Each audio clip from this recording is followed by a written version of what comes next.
ஆறாவதாக இந்த ஹதீஸின் தொடர்ச்சியாக பாருங்கள். பிளேக் நோயினால் பாதிக்கப்படுபவர் ஷஹீதுடைய அந்தஸ்தை பெறுகின்றார். அதாவது பிளேக் நோயினால் பாதிக்கப்படுபவர் ஷஹீத் என்று ரசூலுல்லாஹி ஸல்லல்லாஹு அலைஹி வஸல்லம் அவர்கள் கூறுகின்றார்கள்.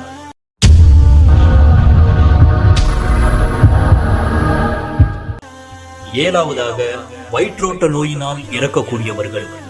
அல்லாஹ்வின் தூதர் நபி ஸல்லல்லாஹு அலைஹி வஸல்லம் அவர்கள் கூறினார்கள், வயிற்றுப்போக்கு தொடர்ந்து ஏற்பட்டு அதன் மூலமாக இறப்பவர்கள் அவரும் ஷஹீதுடைய அந்தஸ்தை பெறுவார் என்று சொல்லுகின்றார்கள்.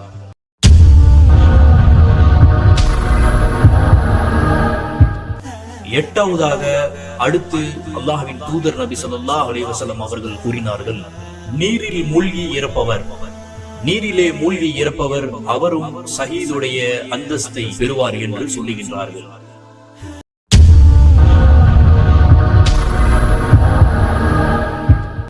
ஒன்பதாவதாக இடிபாடுகளிடையில் சிக்கி இறப்பவர்கள். இடிபாடுகளுக்கு இடையில் சிக்கி மௌத்தாகக்கூடியவர்கள் அவர்களும் ஷஹீதுடைய அந்தஸ்தை பெறுவார்கள்.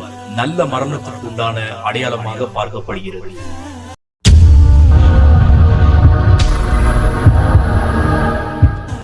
பத்தாவதாக பிரசவ தீட்டின் போது இறக்கக்கூடிய பெண்.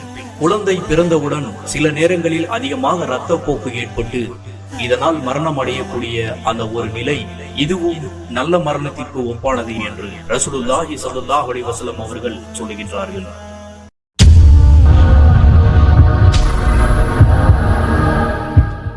பதினொன்றாவதாக அல்லாஹ்வின் தூதர் கூறுகின்றார்கள், தீயினால் மரணம் அடைவது. தீயிலே கரிந்து சாம்பலாகி இறப்பவர். அப்படி சாம்பலாக கூடியவர்கள் நாம் பார்க்கின்றோம். இன்றைய சூழலில் குடும்பம் மொத்தமாக கரிந்து விடுவார்கள்.